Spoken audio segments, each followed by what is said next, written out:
The letter hit the marble floor before anyone could stop it. Lady Corbel Ashton snatched it up herself, fingers shaking inside her white gloves, eyes moving fast across words that carved through her chest like cold iron. The Duke of Ashvan had chosen another woman. The wedding date was sealed. The chapel was booked. And she, the woman who had nursed him back from the edge of death, who had kept his secrets, carried his grief, and loved him in silence for long years, was simply expected to show up, bow gracefully, and step aside. So she did exactly that. She ordered a gown. She pinned her hair. She lifted her chin so high it HDHD.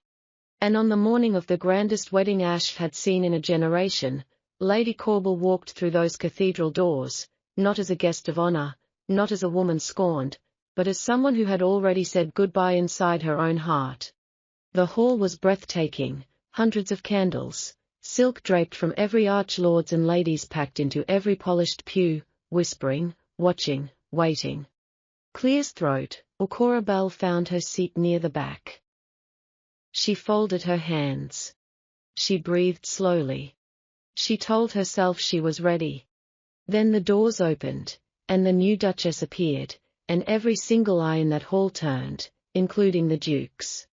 But the Duke of Ashern was not looking at his bride. He was looking at Corbel, and the expression on his face was not the calm, composed look of a man stepping into his future. It was the look of a man watching something irreplaceable walk out of his life forever, and only just realizing it. The music played. The Duchess moved forward.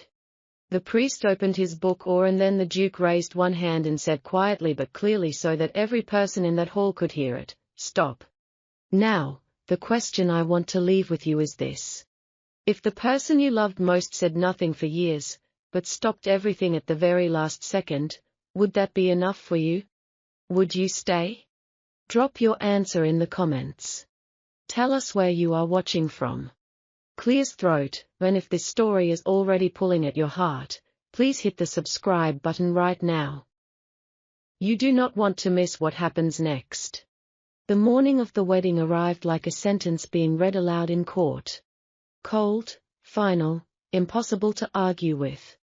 Lady Corbel Ashton had not slept. She had sat at the edge of her bed in Ash's guest wing from the moment the clock struck 2, watching the candle beside her burn itself down to nothing, thinking about all the things she should have said 3 years ago when she still had the chance. The words had been there right there, sitting at the back of her throat every single evening they had spent together in the library. Every morning he had found her walking the East Gardens alone. Every quiet supper they had shared when the rest of the house had gone to sleep. She had never said them. Clear's throat, and now a woman named Lady Prudence Galton was in the bridal chamber 2 floors above her, being dressed and powdered and perfumed for the man Corbel had quietly, hopelessly, completely loved since the day she had pulled him back from the worst moment of his life. She stood up from the bed, walked to the mirror, and looked at herself for a long time. She was not plain. She had never been plain, but she was not the daughter of an earl either. She was not connected to 3 generations of political alliance the way Prudence Galton was. She was simply the daughter of a modest but respected baron, Clear's throat, a woman who had arrived at Ash 3 years ago as a companion to the Duke's ailing mother, and had somehow, without planning it, without wanting it to happen, become the person the Duke of Ashvan trusted more than anyone else in his life. His name was Roland Ashvan, Duke of Ashvan, 31 years old, broad-shouldered and serious-faced, with dark eyes that held more feeling than he ever allowed himself to speak aloud. He had inherited the dukedom at 26 after his father's sudden death and had spent the years since running the estate, managing parliament obligations, and carrying a quiet heaviness that never quite left his expression even when he smiled. Corbel had seen him smile, though genuinely properly smile, the kind that reached his eyes and softened the hard line of his jaw. She had seen it more than anyone else had. She knew this because his own sister, Lady Petra Ashf, had told her so once, standing in the rose garden with a look on her face that said far more than her words did. He only laughs like that when you are in the room. Petra had said, I do not think he knows it yet. Cora Belle had said nothing back. She had only looked at the roses. That had been 8 months ago. Now Petra was downstairs in the grand hall, supervising flower arrangements and pretending she was perfectly content with her brother's choice of bride, and Cora Belle was in front of this mirror, pinning her hair with hands that would not stop trembling. She pinned the last strand. They smoothed the front of her gown, exhaled slowly through her nose. She was going to attend this wedding. She was going to sit in a pew near the back and watch Roland Ashern take Prudence Galton as his wife. And then, before the reception began, she was going to slip away quietly, step into the waiting carriage she had already arranged, and leave Ashburn behind forever. She had already packed her trunk. She had already written to her aunt in Bath. She had already said the kind of goodbye to this house that nobody else could see. Touching the doorframe of the library as she passed it last night, pausing at the top of the east staircase, standing in the garden in the dark for 10 full minutes, and letting herself feel every single thing she had been holding back for 3 years. She was done now. She was ready. Or so she told herself. But the hall was already full by the time she came downstairs. Every great name in English society had turned out for this wedding. The Hartons, the Prescott family, Lord Dunwall, and his 3 unmarried daughters, Countess Fairbridge, who had travelled from Edinburgh specifically for this event and made sure everyone knew it. Baron Salewick with his new young wife on his arm. The Marchioness of Trenthorn, ancient and sharp-eyed, sat near the front as though she had personally organised the entire ceremony. Even Lord Carew, who never attended anything, had arrived, standing near the entrance with a glass of something already in his hand, and his usual expression of bored amusement on his face. Cora Belle moved through the crowd quietly, nodding to the faces she recognized, avoiding the ones she knew would try to pull her into conversation. Clear as throat, she found a seat in the 3rd row from the back, smoothed her skirt, folded her hands in her lap, and fixed her gaze on the altar. The flowers were beautiful, white, and cream and gold.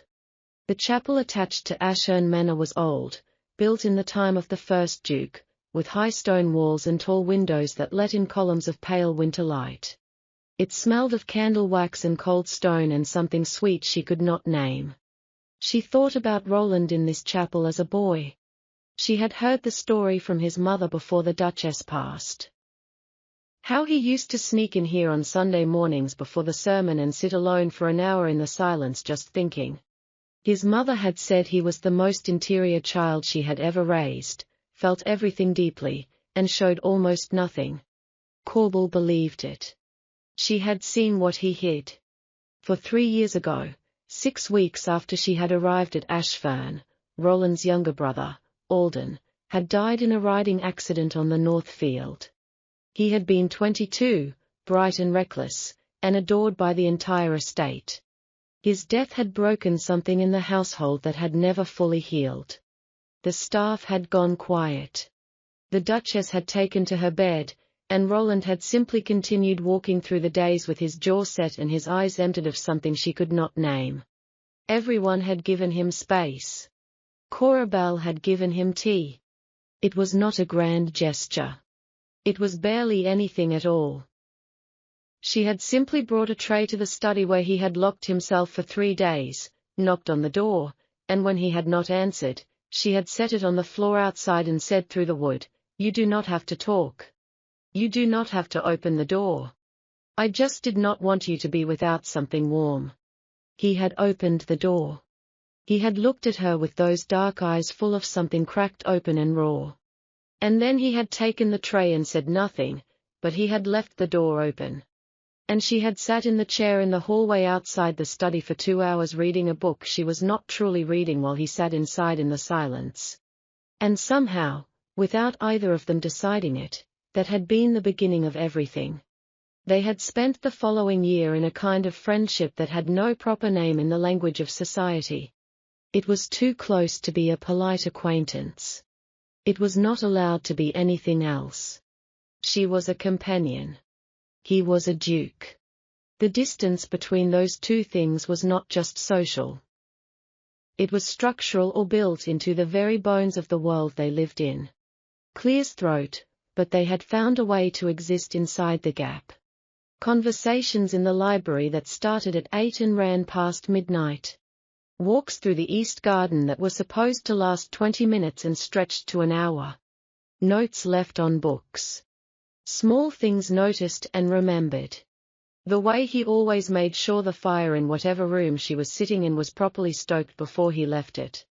The way she always had the correct answer, ready for whatever political problem he was turning over in his mind before he had finished asking the question.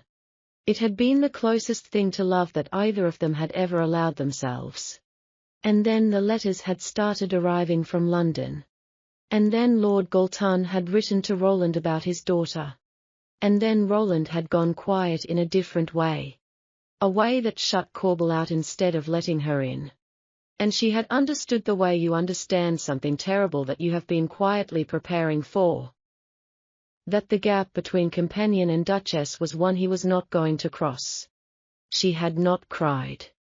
She had not said a single word about it. She had simply begun slowly and methodically to pull herself back. Less time in the library, shorter walks, fewer notes. She had made herself smaller inside Ashf, so that by the time Prudence Galton arrived for the formal introduction 3 months ago, Corbel was practically invisible. Prudence was everything the situation required her to be. Elegant, accomplished, genuinely lovely in the way that portraits are lovely, composed and deliberate, and designed to impress, where she had looked at Ashf Manor the way someone looks at a place they are already planning to rearrange. She had been perfectly gracious to Corbel, which was somehow the most painful part. Roland had looked at Corbel exactly once during Prudence's visit. Once across the length of the drawing room for just a moment before he looked away. That single look had cost Corbel 3 nights of sleep. She was thinking about that look now, sitting in the pew with her hands folded and the organ beginning its low rolling opening chords when she became aware of a presence beside her. She turned. Lord Carew had left his position near the entrance and was now sliding into the seat directly next to her with the unhurried ease of a man who did exactly as he pleased at all times. His name was Dorian Carew, second son of the late of Carew, the 34 years old, possessed of a reputation so complicated that half of London found him charming and the other half found him dangerous. Often the same people on different days. He and Roland had been at school together and had maintained, against all logic, a genuine friendship across 20 years of very different lives. He had also, for reasons Corbel had never fully understood, been paying close attention to her since the day they had first met at a dinner party 2 years ago. "You are sitting very far back," he said without greeting her. "I prefer it," she said. "I know you do." He looked at the altar. "I also know you have a trunk packed and a carriage waiting." She turned to look at him sharply. He met her gaze with eyes that were lighter than Roland's, grey-green, and difficult to read, and a slight smile that held something that was not quite amusing. "Roland told me." "Roland does not know about the carriage." "No," Dorian said, "but he knows about the trunk." "Your maid told his valet." "His valet told him. And Roland told me at 7 this morning while he was standing in his dressing room looking like a man walking to his own execution." Corbel said nothing. "He asked me," Dorian continued, "to make sure you did not leave before the reception." "He asked you that?" "He did on the morning of his wedding to another woman." "Yes." The organ swelled. The doors at the far end of the chapel opened. Every head in the room turned. Prudence Galton appeared in the doorway on her father's arm, composed and radiant and entirely certain of her place in this moment. Cora Bell faced forward. She made herself look or she made herself breathe. She felt Dorian watching her from the side. And she hated that he could see what she was working so hard to hide. And she hated even more that Roland somewhere up at that altar apparently knew she had been planning to leave. And his response had been to send his most perceptive friend to sit beside her and keep her in place. What was she supposed to do with that? What was she supposed to feel? Prudence reached the altar. Lord Galton placed her hand in Roland's. The priest opened his book. Roland did not look at his bride. He looked at the floor. And Corbel, despite every wall she had built, despite every careful preparation she had made, felt her heart tear directly down the middle. The priest began to speak. The chapel was completely silent except for his voice and the soft movement of candle flame, and then Roland Ashe raised his head.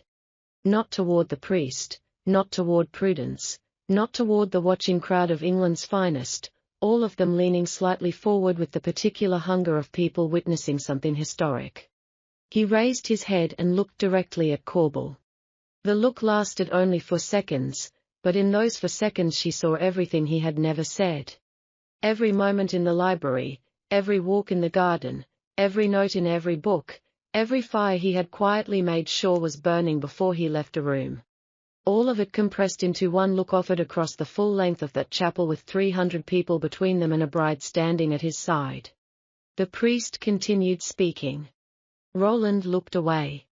Corbel pressed her hands together in her lap until her knuckles HDHD.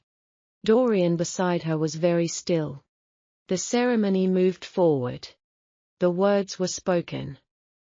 Clear's throat, the priest reached the part of the service that required the declaration of intent, and he paused in the way priests pause at that moment, letting the weight of it settle over the room. If anyone present knows of any lawful reason why these two should not be joined, the priest said in the formal language of the rite, let them speak now. No one spoke. The room was absolutely silent. And then Roland turned his head slowly away from the priest, away from Prudence, away from Lord Galton and the Marchioness of Trenthorn and everyone else gathered in witness, and he looked at Corabelle one more time. This time the look was different. This time it was a question, and Dorian Carew, seated quietly beside her, leaned an inch in her direction and said barely above a breath, "He is waiting." Corbel's whole body went still. The silence stretched. The priest cleared his throat softly, and Roland said in a voice that was quiet but perfectly clear, that carried to every corner of that stone chapel without effort, "Stop." The word fell like a stone into still water. Prudence turned to look at him. Lord Galton took a step forward. The Marchioness of Trenthorn made a sound that was not quite a gasp, and Roland Ashern, Duke of Ashern, straightened to his full height, turned from the altar, and began walking directly down the aisle toward the 3rd row from the back toward Corbel. The crowd parted around his path like water. Nobody spoke. Nobody moved. 300 people sat in suspended collective shock as the Duke of Ashern walked away from his own wedding with the kind of total but unhurried certainty that made every person in the room understand without needing to be told that he was not stopping. He reached her pew. He stopped. He looked at her, and up close with nothing between them the look was almost unbearable. "I have made," he said quietly, "a catastrophic mistake." Corbel stared at him. "I have been making it for 3 years," he said, "and I am not willing to finish making it today." Behind him Prudence Galton had not moved from the altar. Lord Galton's face had gone the deep red of a man working very hard not to say something explosive. Lady Petra Ashe, standing near the front, had both hands pressed over her mouth. Dorian Carew leaned back in the pew with the expression of a man watching something he had been expecting for a very long time. Roland, Corbel said, her voice came out steadier than she felt. "There are 300 people in this chapel." "I know," he said. "Prudence is standing at the altar." "I know that too. You cannot simply—" "I can," he said. "I am doing it." He reached down and took her hand from her lap. Not gently, not tentatively, firmly. The way you take hold of something you are absolutely certain belongs to you, and you are done pretending otherwise. And the entire chapel erupted. Lord Galton's voice rose above the noise first, demanding, furious, calling for order, calling for explanation, calling on Roland to return to that altar immediately. The Marchioness of Trenthorn had actually risen from her seat. 3 different women near the front had fainted or were pretending to. Baron Selwick's new young wife was gripping his arm so hard he winced. The Prudence had still not moved. She stood at the altar with her father's rage boiling around her and her wedding dissolving in real time. Clear's throat, and she looked not devastated, not humiliated, but something else entirely. She looked, Corbel realized with a shock of clarity, almost relieved. But there was no time to examine that because Roland was still holding her hand, and he was looking at her with an expression that asked a question, Clear's throat, more clearly than words could manage, and every nerve in her body was responding to it in ways she had been suppressing for 3 years. And somewhere in the chaos behind him, Dorian Carew had stood up and was doing something useful that she would have to thank him for later. I need you, Roland said under the noise just for her to tell me it is not too late. Corbel looked at him for a long moment. 3 years of silence.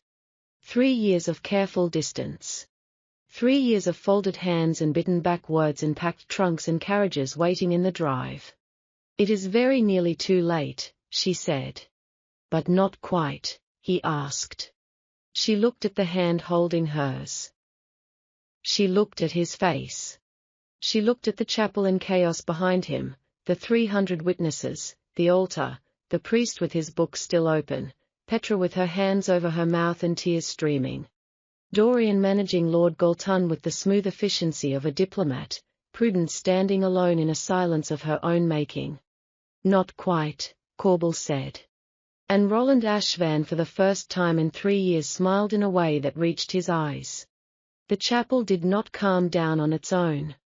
It took Dorian Carew, 3 senior footmen, was in the combined authority of Lady Petra Ashv moving through the crowd like a woman who had personally decided that hysteria was not going to happen in her family's chapel. Not today. Not while she was standing in it.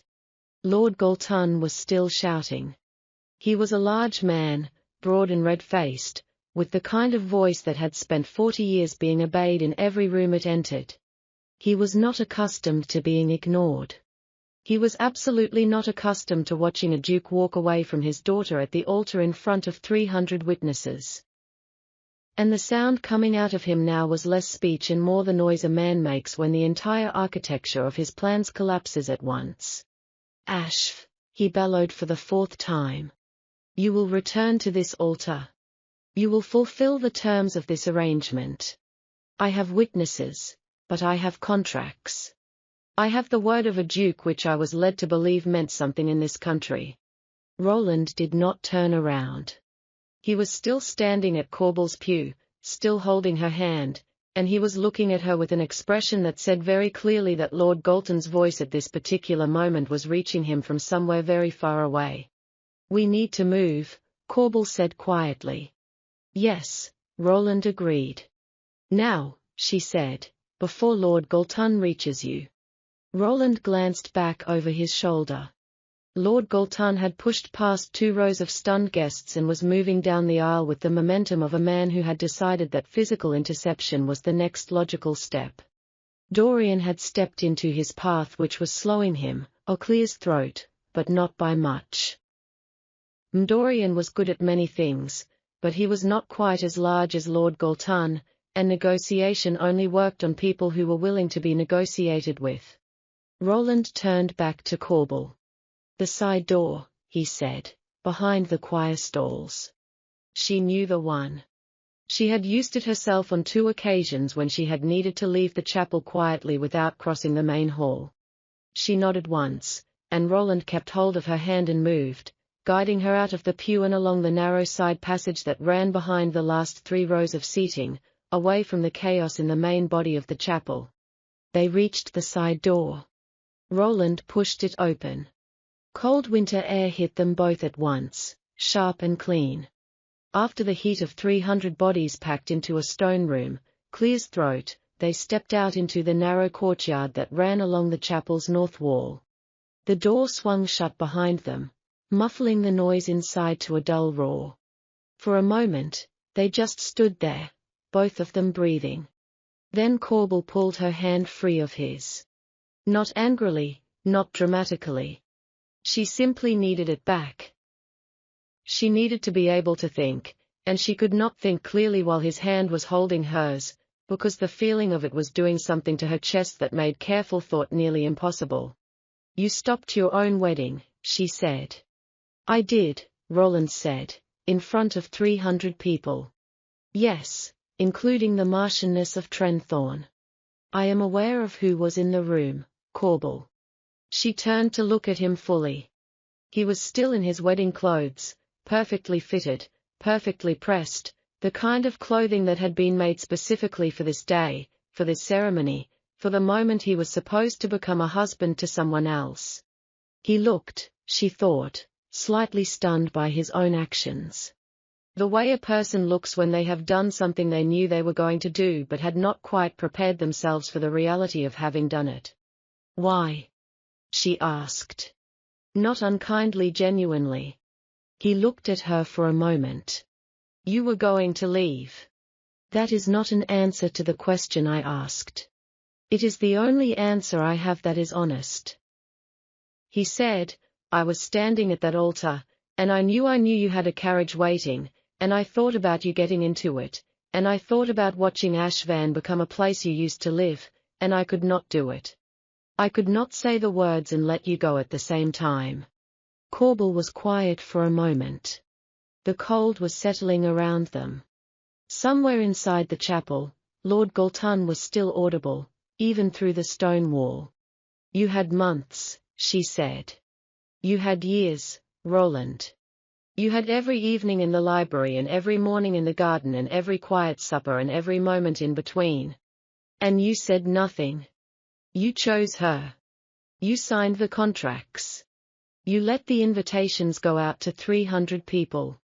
And now at the very last possible second, you stop the ceremony and take my hand and look at me like that. And I am supposed to." She stopped herself. Roland waited. He did not try to fill the silence. He had always understood when she needed space to finish a thought, and he gave it to her. "Now I am supposed to what?" she said, one or more quietly. "Simply be grateful. Simply say yes and let everything else dissolve." "No," he said, "you are supposed to be furious with me. You have every right to be. I am furious with you. I know. I packed a trunk, Roland. I wrote to my aunt. I said goodbye to this house in the dark last night because I was so certain that today was the end of everything. I know that, too. Then why did you wait?" Her voice cracked on the last word, just slightly, just enough that she had to press her lips together for a moment before she could continue. "Why did you wait until she was standing at the altar? Why did you let it go so far?" Roland was quiet for a long moment. When he spoke, his voice was lower than before, and the careful composure he usually carried had thinned enough that she could see directly underneath. "It was because I was afraid," he said. "Not of what people would say. Not of Lord Galton. Not of the contracts or the scandal or the Marchioness of Trenthorn's opinion, which I can assure you I care very little about at the best of times." He paused. "I was afraid of you. Of what you would say if I told you. Of what it would mean if I told you and you did not feel the same. And I had destroyed everything between us by saying the wrong thing and lost even what we had." Corbel stared at him. "I know that is cowardly," he said. "I know it cost you more than it cost me. I know you were the one sitting in that chapel this morning trying to be dignified about something that was not dignified at all. I know what I put you through and I am not asking you to forgive it quickly, but I am asking you to let me try to be worth forgiving." The courtyard was very still inside the chapel. The noise had shifted. It sounded less like chaos now and more like the organized movement of people being managed out of a space by someone efficient. Dorian probably, or Petra, possibly both. Cora Bell looked at Roland for a long time. Clear's throat, then she said, "What about Prudence?" Something moved across his face. "Not guilt exactly. Something more complicated. Prudence deserves better than a husband who loves someone else," he said. "She always did. I should have seen that sooner. She looked relieved, Corbel said. When you walked away, she looked almost relieved. Roland nodded slowly. There is something you do not know about Prudence. What do you mean? Before he could answer, the side door opened and Petra Ashburn stepped through it, closing it firmly behind her. She was composed in the way that only people who have been managing social disasters for years can be composed, her expression perfectly arranged, her hands folded, her eyes moving between her brother and Corbel, with the sharp assessment of someone rapidly calculating 17 different things at once. Lord Galton has been redirected to the East drawing room, she said. Dorian is with him. He is very angry, but he is contained. She paused. The guests are dispersing. I have told the staff to begin serving refreshments in the main hall, which will give everyone somewhere to go and something to do while they process what they have just witnessed. Thank you, Petra, Roland said. Do not thank me yet. She said, Lord Galton is going to want a formal conversation. He is going to want it today. Oh, and he is going to want an explanation that addresses the contracts. She looked at her brother with the directness that only sisters achieve.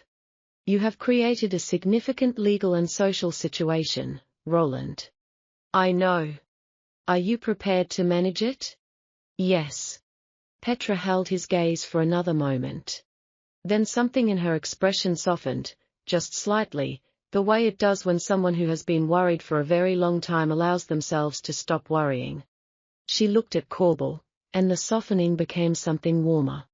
I told him once, Petra said to Corbel quietly, that he only smiles properly when you are in the room. You told me that too, Corbel said. I told both of you, Petra said. And neither of you did anything about it for 8 months, which I found extremely frustrating. She looked back at her brother. Or sort out, Lord Gton.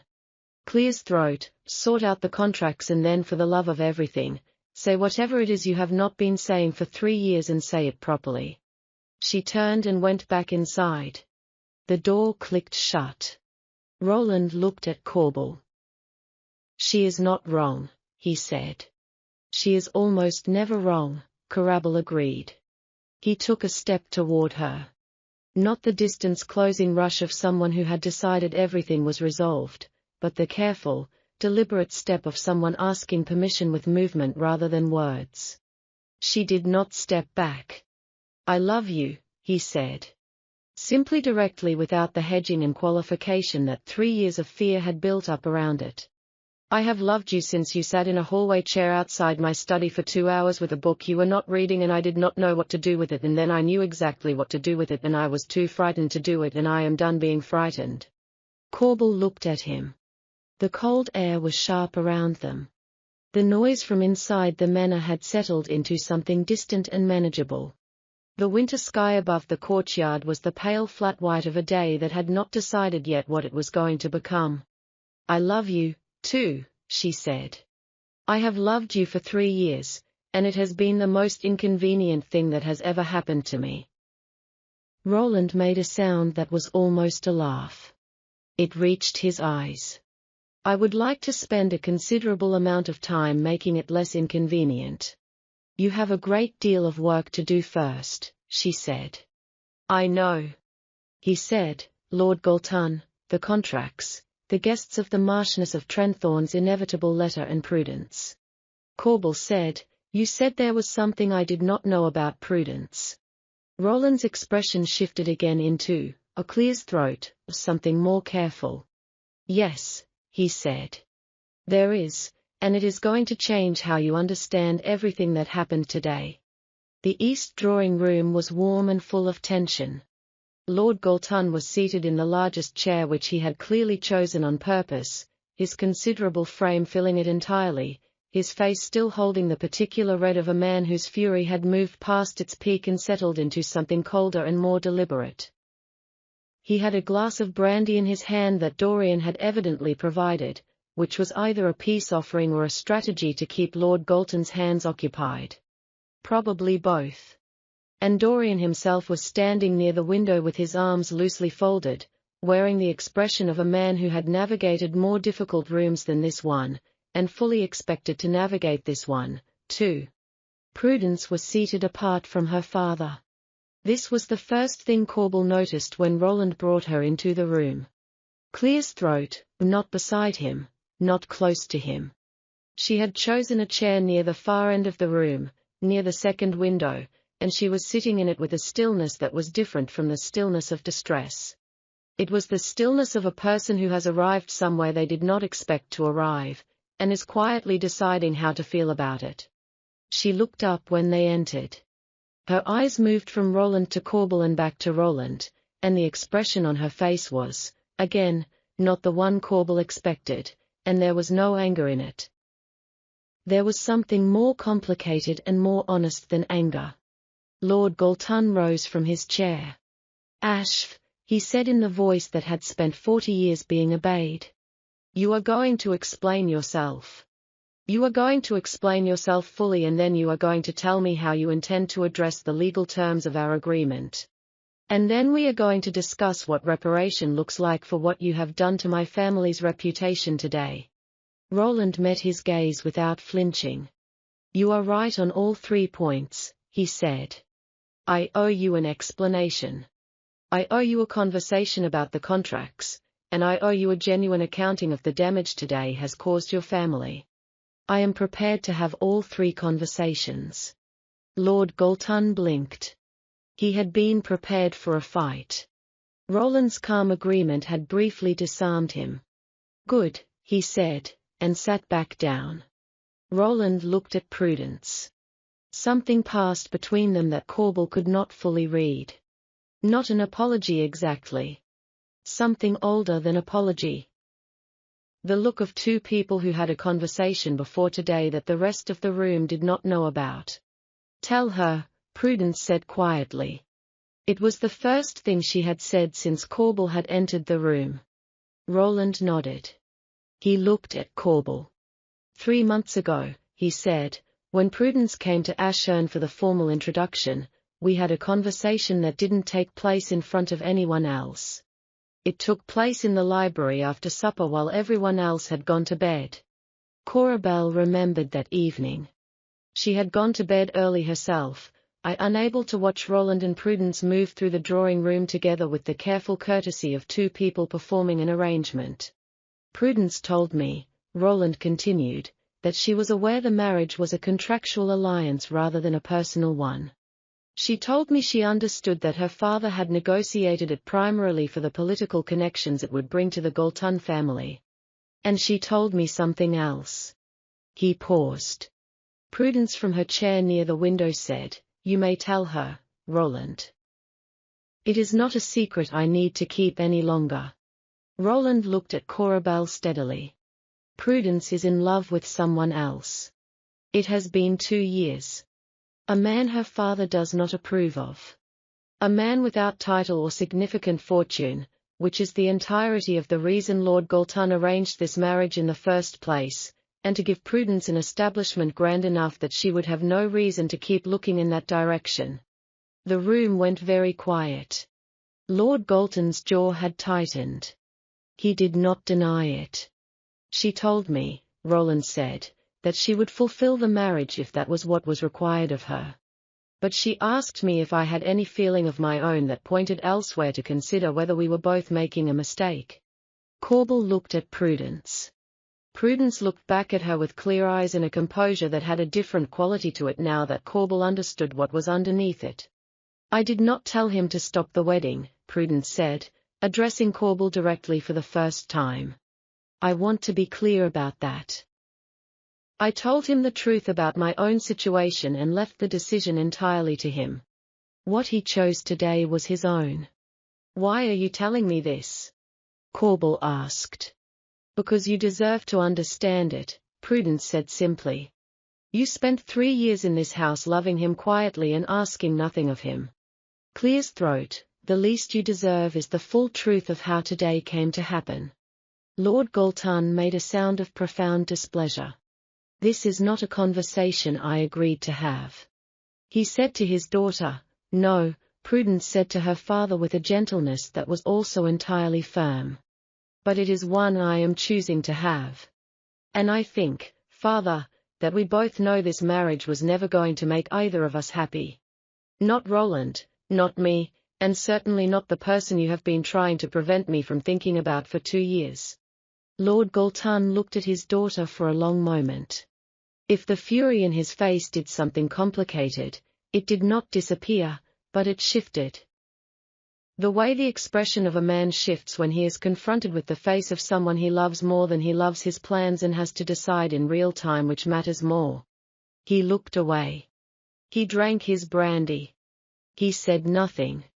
Clear's throat, Dorian near the window had the good judgment to stay completely silent. Roland turned to Lord Galton. Clear's throat, the contracts, he said. I will honor the financial terms in full. Every settlement agreed upon will be paid. I will not allow the Galton family to sustain a material loss from what happened today. I will also, if it would be useful, ought to write formally to whomever you require, confirming that the dissolution of this arrangement was my decision alone, and that Lady Prudence bears no fault or responsibility. Lord Galton was quiet for a moment. Then he said roughly, "That is more than I expected." "It is the least you are owed," Roland said. Another silence. Then Lord Galton looked at his daughter. Something moved across his face that was not quite surrender, but was adjacent to it. The expression of a man who has held a position for a long time and is beginning slowly to understand the cost of holding it. "Who is he?" Lord Galton asked his daughter. His voice was different now. Quieter. Prudence looked at her father.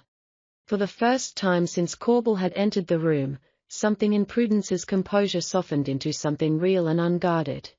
"Though his name is Thomas Oldwell," she said, "he is a physician. He is kind and serious and he makes me laugh, and I have loved him for 2 years and I have been trying very hard not to." Lord Galton closed his eyes briefly.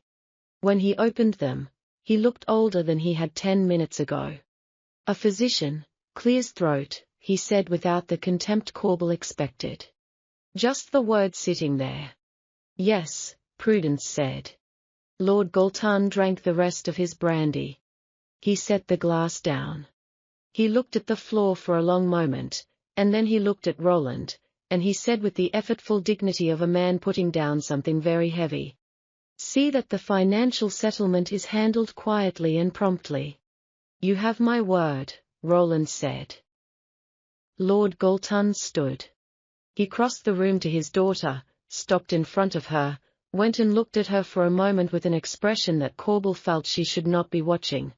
Too private, too much the interior of a relationship she had no part in. Then he said gruffly, "I suppose a physician is at least useful." Prudence's composure broke, just barely, just at the edges.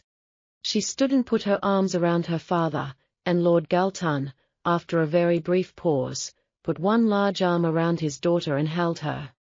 Dorian caught Corbel's eye from across the room. He tilted his head very slightly toward the door. She understood. She touched Roland's arm quietly. He looked at her, then at the room, then nodded, and the three of them withdrew, leaving Lord Galton and Prudence to the privacy of a conversation that had been waiting far longer than today. The corridor outside was cool and quiet. Dorian pulled the door closed softly behind them, and then leaned against the wall and let out a long breath that suggested he had been holding it for some time. "Well," he said to no one in particular. "Thank you," Roland said. "For managing Lord Galton." "I did very little managing," Dorian said.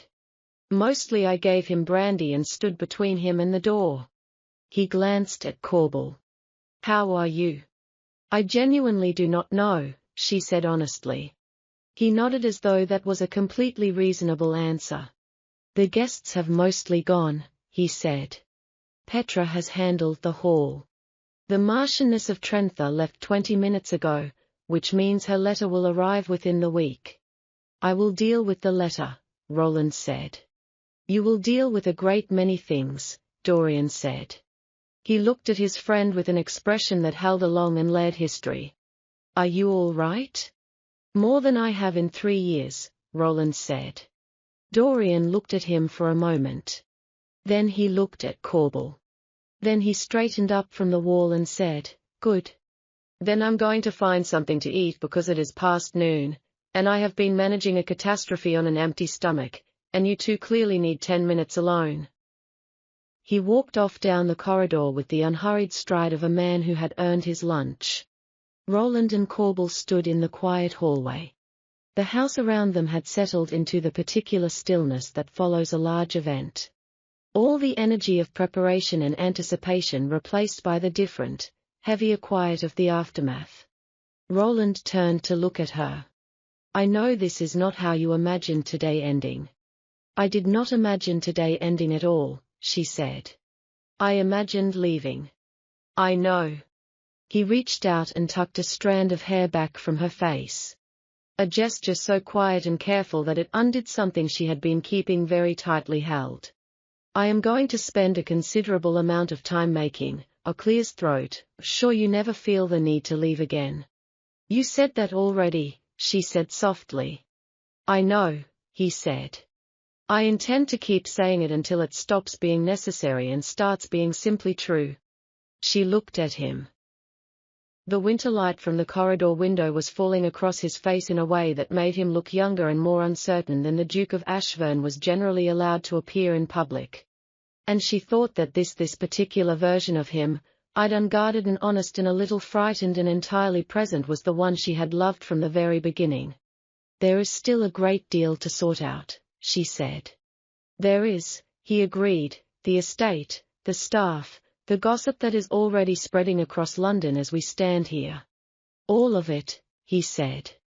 "And your intentions need to be made formal," she said, meeting his eyes steadily. "Whatever comes next, it needs to be done properly. I will not be a secret or an arrangement or a quiet understanding.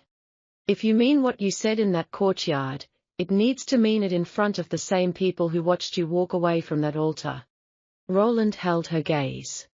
"I would not have it any other way," he said. "I walked away from that altar in front of 300 people, and I intend to walk toward you in front of just as many." The corridor was very quiet.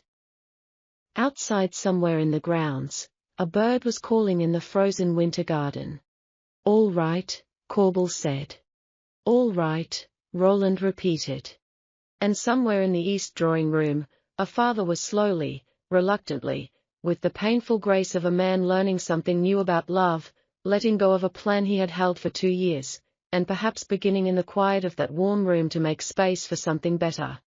The days that followed the wedding that never was moved through Ashmannerike weather. Some of it was cold and sharp. Some of it was unexpectedly still, and some of it in the quiet corners of the house where only Corbel noticed, was beginning, Clear's throat, very slowly, to feel like the first warmth of something new. The letters arrived first.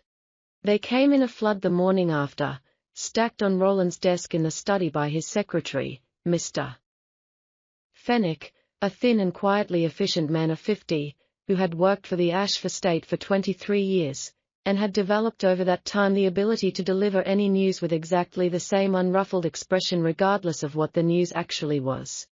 He set the letters down, noted that there were 47 of them, mentioned that 3 were from members of Parliament, 1 was from a bishop, and 1 appeared to be from the Marchioness of Trenthorne, and had been sealed with enough wax to suggest considerable feeling behind it, and then he withdrew without comment.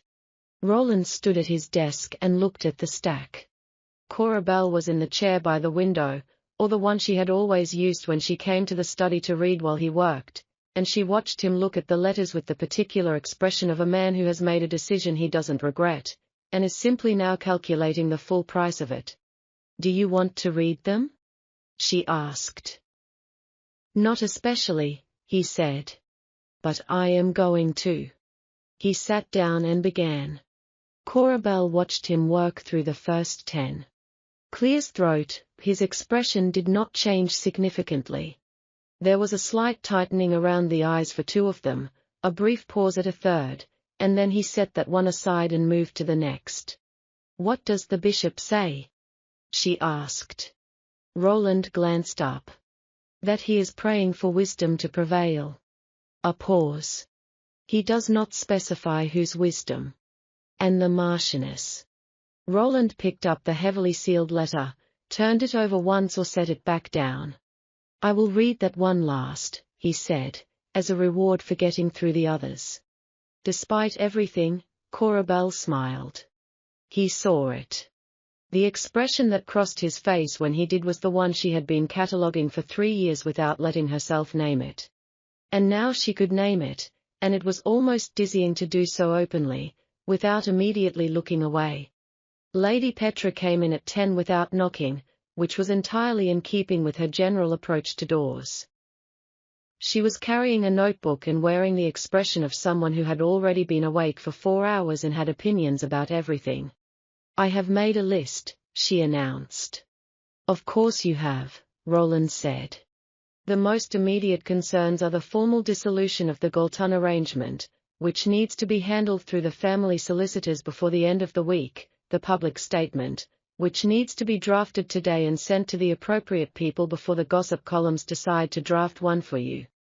The staff who need to be spoken to directly so they hear the correct version of events before the incorrect version reaches them from outside, and Corbell's situation which needs to be addressed. She said the last item with the directness of someone who had been thinking about it since yesterday and was not going to pretend otherwise. Both Roland and Corbell looked at her. Her position in this house, Petra said, setting the notebook on the edge of the desk. She arrived as mother's companion. Clears throat, mother is gone. That role no longer formally exists, which means that as of this morning, Corbell's presence here is socially ambiguous.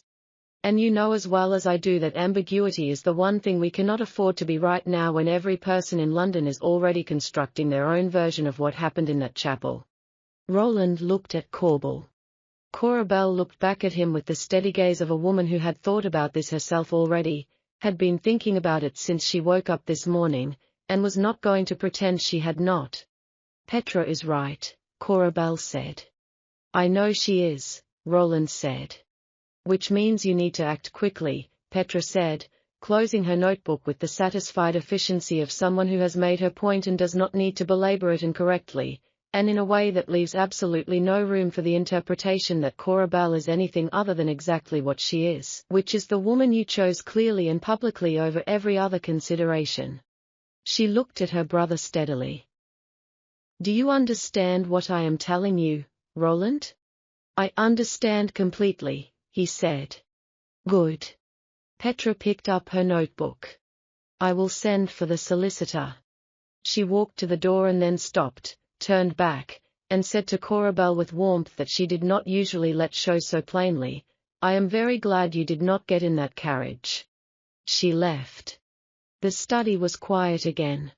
Roland set down the letter he had been holding and looked at Corbell with the expression she was learning to read as him making a decision that he had already made some time ago and was only now preparing to execute. I am going to ask you something, he said, and I need you to hear it clearly or without the noise of yesterday around it.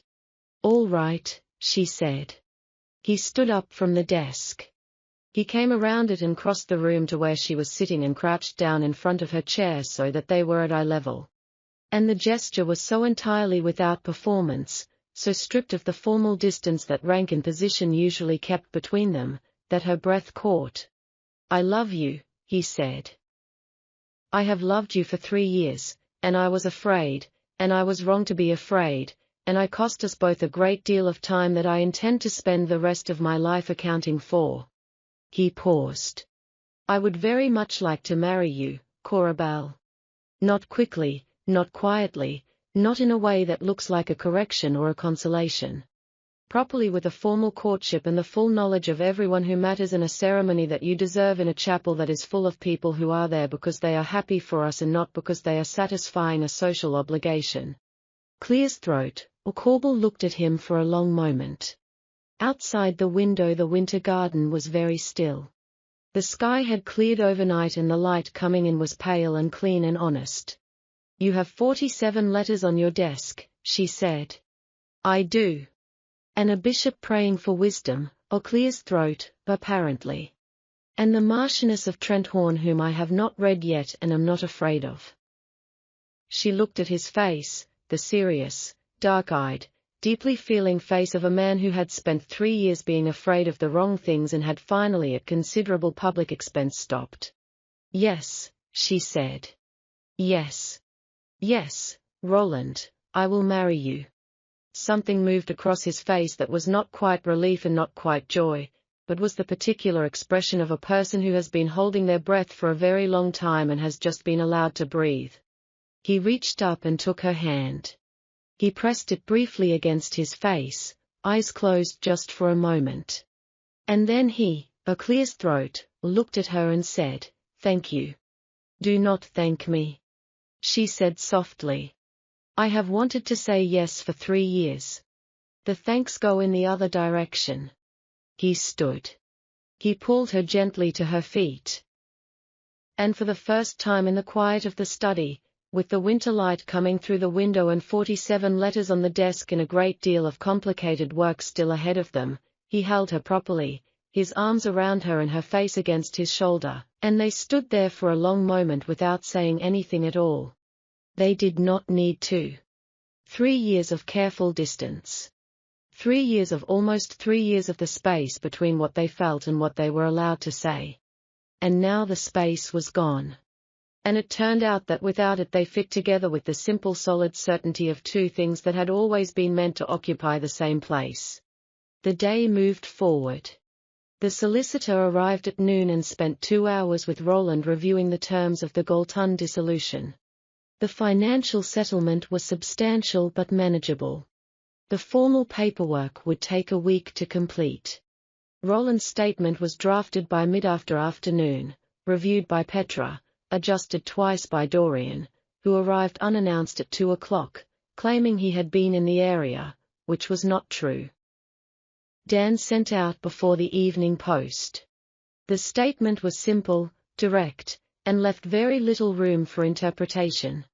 It acknowledged that the ceremony had not been completed, confirmed that the dissolution of the arrangement was entirely Roland's decision, affirmed that Lady Prudence Galton bore no fault, and stated plainly and without elaboration that the Duke of Ashton intended to begin a formal courtship of Lady Corbel Ashton with the full intention of marriage. Dorian read the final version and said that is either going to settle things very quickly or make them considerably worse. "Which do you think?" Roland asked. "Both," Dorian said. "In that order." He was right. By the following morning, the responses had begun to arrive. Some were cold. Several were pointed or 2 were genuinely offensive and were fed directly into the fireplace by Petra, who did not bother telling Roland they had arrived. But a surprising number, more than Corbel had expected, was something else entirely. Warm, curious. A few were even admiring, in the careful way that society admires something it finds scandalous but secretly finds romantic. Lady Dunwall wrote that she had always found the original Galton arrangement rather cold and was delighted to hear that feeling had prevailed.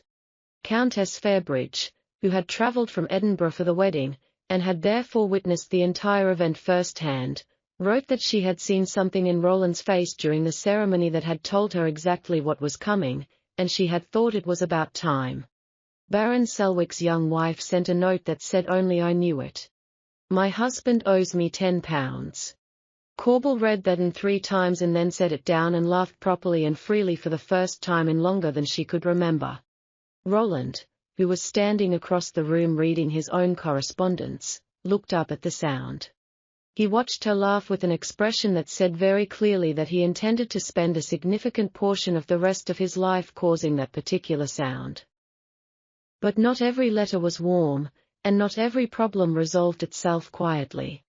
On the 4th day after the wedding, Lord Cavendish arrived at Ashern without an invitation. He was a man of 60, heavy-browed and deliberate, one of the senior figures of the political circle that Roland moved in through his Parliament obligations. He and Roland's father had been close. He had known Roland since Roland was 12 years old, and he arrived in the morning room with the specific gravity of a man who had decided he was owed a conversation. Clear's throat, or Cora Bell, was in the room when he arrived. She did not leave. Roland did not ask her to.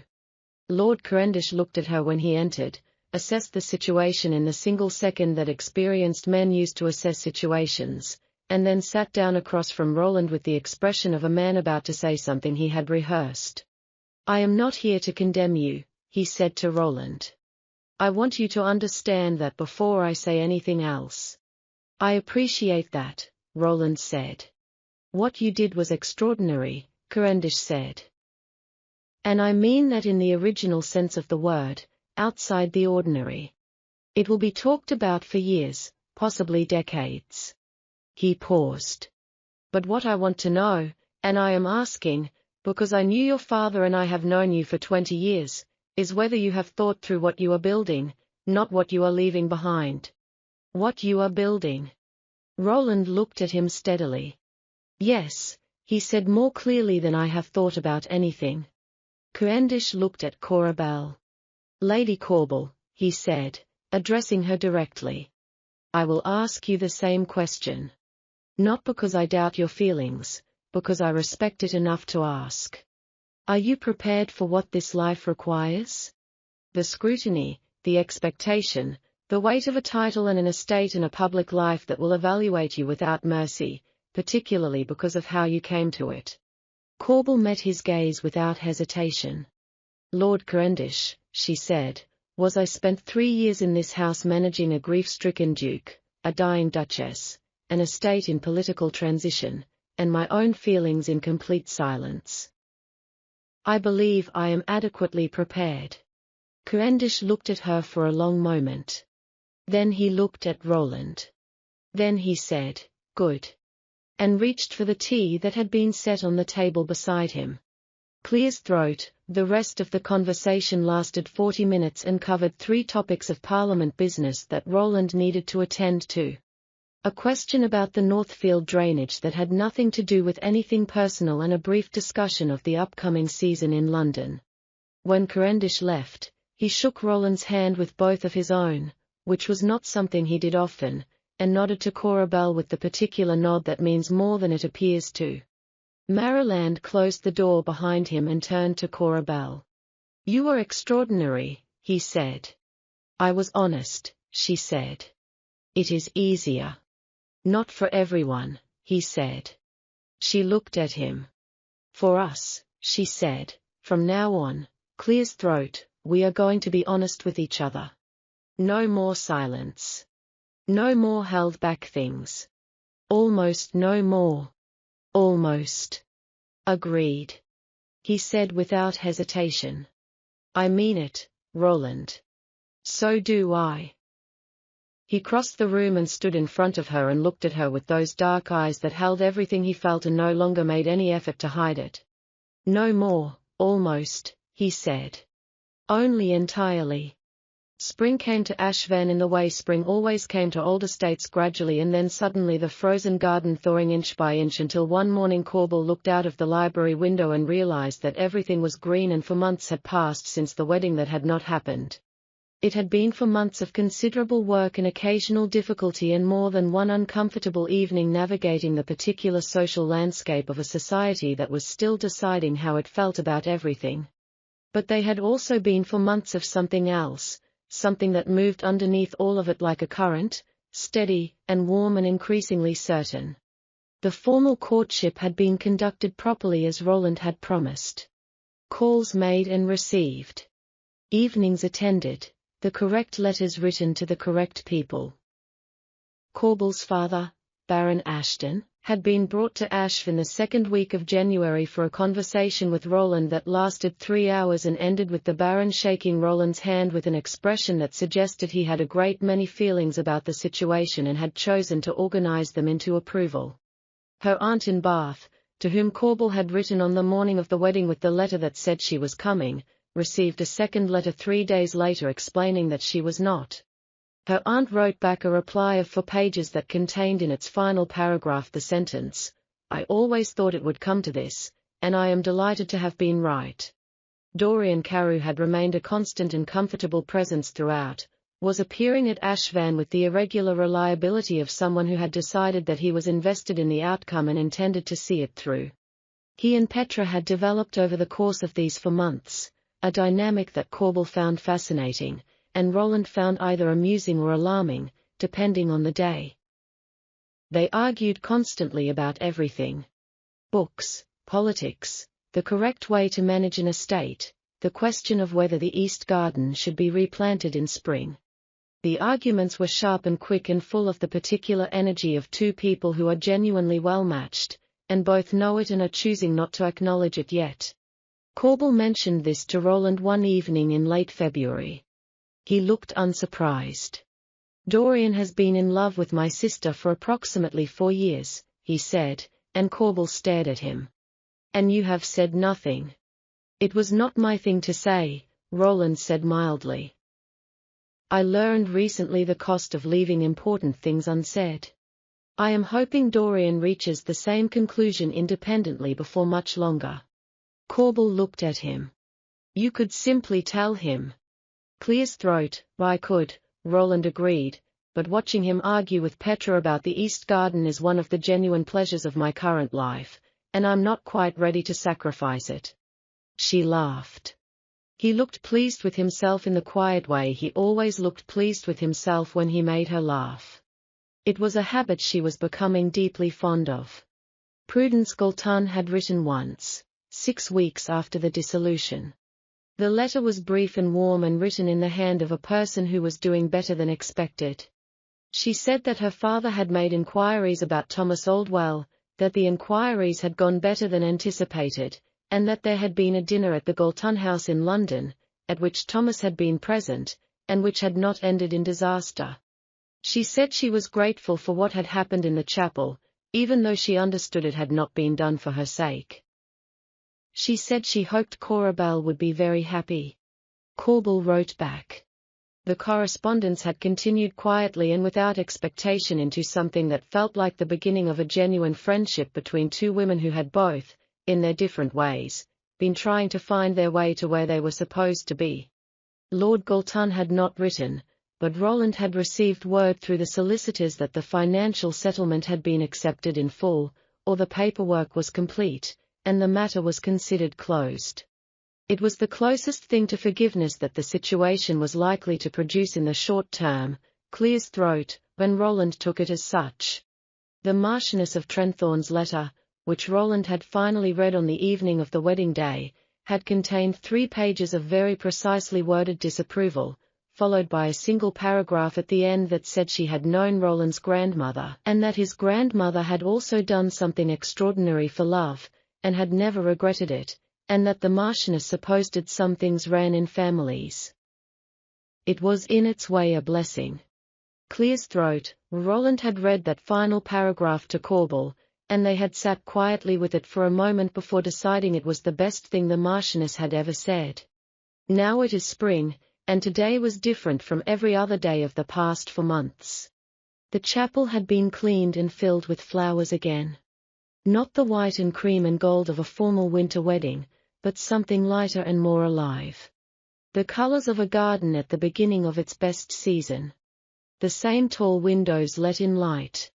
But it was warmer now, softer, the kind of light that makes stone walls look less severe and people look like the best versions of themselves. The guests were different, too. Not 300 this time. Roland had been clear about that. This was not a performance or a political event or a social obligation. The people in these pews were the people who had earned the right to be there, who had navigated the past 4 months with genuine goodwill and honest feeling. Lady Petra sat in the front row. She was wearing an expression of profound satisfaction that she was making no effort whatsoever to conceal. Beside her, because he had positioned himself there before anyone could suggest otherwise, sat Dorian Carew, who was looking at the altar with the expression of a man quietly reckoning with several things at once. Baron Ashton sat in the second row with his wife, Corbel's mother, a small and perceptive woman who had cried 3 times already, and the ceremony had not yet begun. Clear's throat, beside them sat Corbel's younger brother, Lieutenant Ashton, who had come up from his regiment specifically for this day, and who had spent the previous evening in deep conversation with Roland that had ended with the two of them shaking hands with considerable warmth. Mr. Fenwick, Roland's secretary. I sat near the back with the same unruffled expression he brought to all occasions. But he had, Corbel noticed, chosen to sit in the front half of the back section rather than the very back, which she chose to interpret as enthusiasm. Lord Cavendish was there. He had arrived early, which was not his habit, and he had spoken briefly to Corbel before she went to prepare, and he had said only, "Your answer to my question in the morning room 4 months ago was the best answer I have heard in 40 years of listening to people answer questions. I wanted you to know that even Countess Fairbridge had come back from Edinburgh." When Roland learned she intended to attend, he had said that he respected a woman who was committed to seeing things through to their proper ending. Clear's throat, the organ began. Earl stood at the back of the chapel with her father beside her and her hand on his arm and the whole of the rest of her life arranged in front of her like a room she had been waiting to walk into for 3 years. Her father looked at her. "Ready?" he said in the simple way fathers ask that question when they mean something much larger than the word. "Yes," she said and meant it without reservation. They began to walk. Roland was standing at the altar. He was not looking at the floor. He was not looking at the priest or the guests or the flowers or the winter-turned spring light coming through the tall windows. He was looking at her the way he had looked at her across a crowded chapel 4 months ago, except that now there was nothing between them. No distance to cross, number 300 strangers, no bride standing beside him, Clear's throat, no packed trunk, no waiting carriage. Just the aisle and the light in his face and the expression on it that she had been reading and finally allowing herself to understand for the past 4 months. It was the expression of a man who was exactly where he was supposed to be. She reached the altar. Her father placed her hand in Roland's. Roland's fingers closed around hers, firm and certain, in exactly the way they had in the pew 4 months ago, except that this time no one in the chapel was shocked. This time every person in the room was exactly as glad as the occasion required them to be. The priest opened his book. He smiled just slightly before he began. He had been present 4 months ago.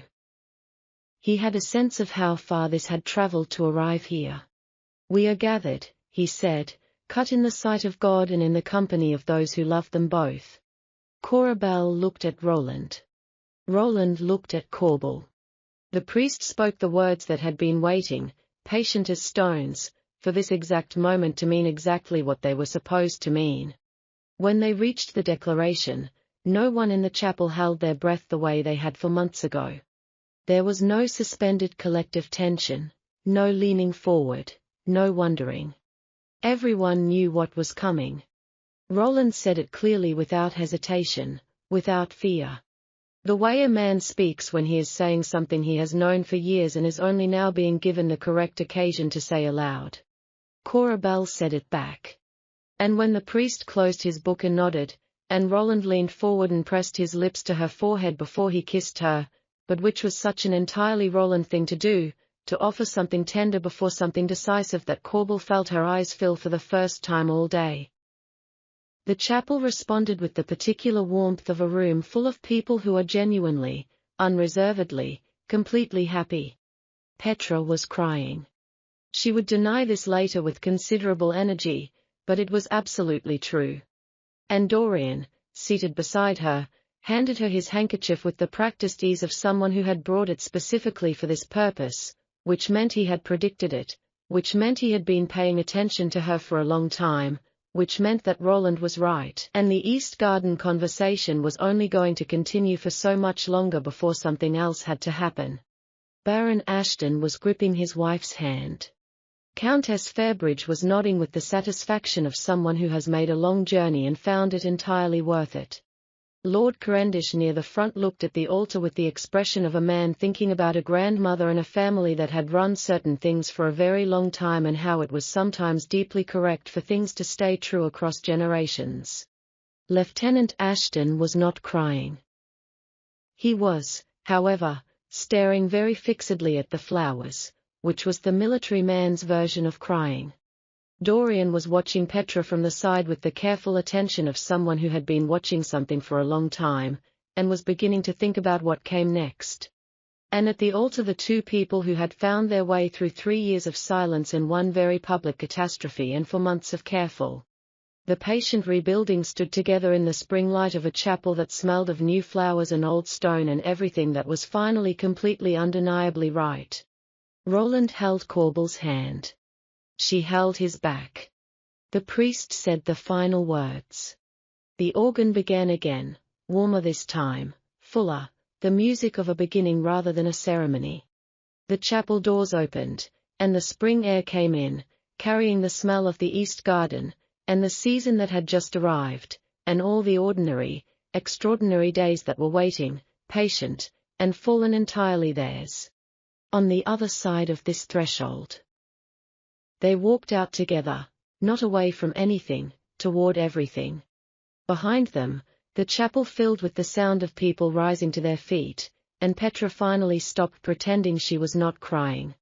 Dorian looked at her and made a decision that the East Garden argument could wait perhaps 1 more week, but not much longer.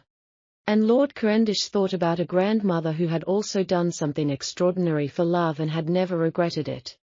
And outside in the spring morning, the Duke, and a woman he had chosen clearly and publicly and without any remaining doubt, stepped into the light of a day that was all beginning and no ending at all. Clear's throat, when somewhere in the east drawing room of a London townhouse, a woman named Prudence was sitting across a dinner table from a quiet and serious physician named Thomas Oldwell. And she was laughing at something he had said, and her father was watching from the other end of the table with the expression of a man slowly and genuinely learning the difference between a plan and a life. And at Ash in the garden that was just turning green again, 2 people who had taken the longest possible route to the most obvious destination were finally completely entirely home. If, or Clear's throat, you have stayed with this story from the chapel to the garden, from the stopped wedding to the right one, then you already know what it feels like to believe in second chances and honest love and the kind of courage it takes to say the true thing out loud. Tell us in the comments what was the moment in this story that stayed with you the most. Was it when Roland said stop or when Corbel said not quite or something else entirely? Drop your answer below. Tell us where you are watching from. And if this story moved something in you, please hit the subscribe button right now because there are more stories like this one waiting and you do not want to miss a single one.